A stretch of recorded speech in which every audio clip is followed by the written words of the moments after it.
আসসালামু আলাইকুম, চলে আসলাম মিনি একটা ব্লগ নিয়ে চাঁদ রাতে এবং ঈদে আমরা কি করলাম সে নিয়ে থাকছে আজকে। যেহেতু চাঁদ রাত অনেক বেশি কাজ থাকে, বাজার সদাই, তারপর হচ্ছে ঘর ডিপ ক্লিন করা, প্লেট গ্লাস এগুলো বের করে রেডি রাখা, আরও অনেক কাজ থাকে। তো সেই দিন আমি বেশ কিছু ইফতারে আয়োজন করি নাই, শুধুমাত্র ছোলা ভুনাটা করেছিলাম। আর বাদবাকি যে ইফতারগুলো ছিল সেগুলো আসলে বাইরে থেকে আনা হয়েছিল। খুবই সামান্য ইফতার, কিছু বাসায় ছিল আর বাকি কিছু বাইরে থেকে আনা হয়েছিল। তো সেগুলো আসলে আমি বের করছিলাম। আর ইফতারির পর আমরা সুপার শপে চলে গেলাম আমাদের টুকিটাকি কিছু বাজার করতে, মানে ঈদের কেনাকাটা করতে। তো এর মাঝখানে আমরা একটা আইসক্রিম নিয়ে নিলাম। তো এই যে বাজার সদাই শেষ করে বাসায় এসে সব বাজারগুলো গুছিয়ে রাখছিলাম। আসলে না, বাজার করার থেকে মানে বাজার গুছিয়ে রাখাটা আমার কাছে বেশি প্যারা মনে হয়। মানে গুছিয়ে রাখো, এটা করো ওইটা করো, এক এক জিনিস এক এক ডিব্বার ভিতরে ভরে রাখো, একটু প্যারা মনে হয়। তারপরেও মজা, যেহেতু ঈদ বলে কথা। চাঁদ রাতে যে মেইন টেনশনটা হয় সেটা হচ্ছে যে সকালে যেন টাইম মতো খাবারটা টেবিলে থাকে এবং শ্যামাই খেয়ে যেন মসজিদে সবাই যেতে পারে। তো এর জন্যই আমি আসলে একে একে সব বাজার বের করছিলাম এবং এগুলো করতে হেল্প করছিল আপনাদের ভাইয়া। তো আমি কিনে নিয়েছিলাম বিরিয়ানির প্যাকেট, বিরিয়ানি রান্নার প্ল্যান ছিল। আর তিরামিসুর জন্য একটা মেরি বিস্কুট নিয়েছিলাম, 2টা ড্যানিশ নিয়েছিলাম। আর গুঁড়া দুধ, এটা তো কমন, এটা তো মাস্ট বি লাগবেই।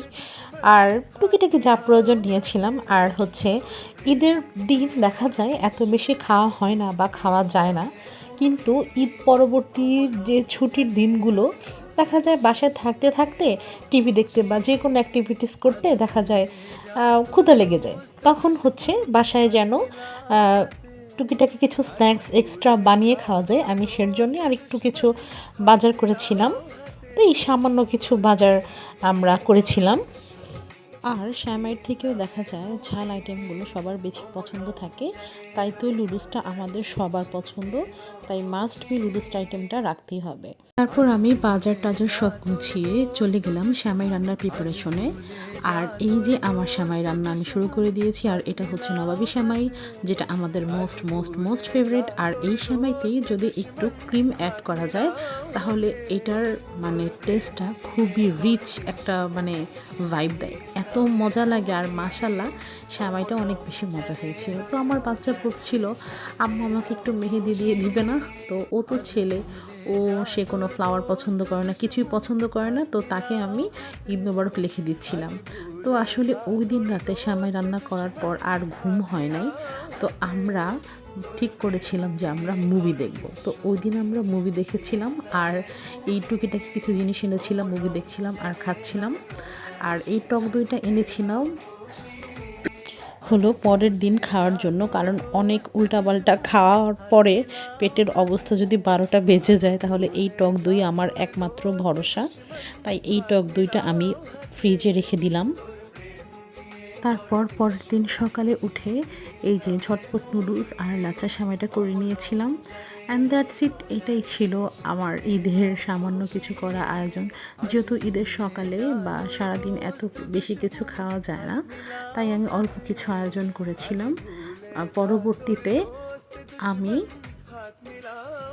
আম্মুর বাসায় গিয়েছিলাম, যেহেতু আমার মার বাসা আমার বাসার পাশেই। সো দেখা যায় আম্মু আমাকে আগে থেকেই বলেছিল তুমি কিন্তু কিছু রান্না করবা না, সকাল হলে চলে আসবা। তারপরেও যাই হোক, নিজের বাসা, একটু ফেভারিট জিনিস রান্না না করলে কেমন হয়। তারপর আম্মুর বাসায় এসেছিলাম, শ্যামাই রান্না করেছে আম্মু, পাস্তা রান্না করেছে। তারপরে আম্মুর হাতের যে ফেভারিট জিনিস সেটা হচ্ছে খিচুড়ি আর মাংস। এইটা যে কি মজা, এবং প্রতি বছর এইটাই হচ্ছে মানে আমাদের সকালের নাস্তাটা থাকে। তো এই যে খাওয়া দাওয়ার পরে সেই দিন আসলে আম্মুর বাসা থেকে আসতে আসতে অনেক রাত হয়ে গিয়েছে। তো অনেক বেশি উল্টাপাল্টা খাবার খাওয়া হয়েছে, দ্যাটস ওয়াই এই টক দইটা আমরা বসে বসে খাচ্ছিলাম। আর এই টক দইয়ের সাথে কিন্তু আমি একটু গুড় মিক্স করেছি। আর এত বেশি মজা লাগছিল মাশাল্লাহ। আর কালকে রাত্রে আমার বাসায় যে ডাল ভাজা ছিল প্যাকেটের, আপনি একটু সেটা অ্যাড করেছি। মাঝে মাঝে না কিছু কিছু জিনিস ওয়ার্ড টেস্ট নিতে ভালোই লাগে। আমি ভেবেছিলাম দেখি একটু খাই কেমন লাগবে। পরে আসলেই মানে এত বেশি মজা লাগছে, মানে পুরো একটা ডাল ভাজার প্যাকেট আমি এই টক দইয়ের সাথে মিশাই মিশাই খাইছি। You can just look at, এত মজা।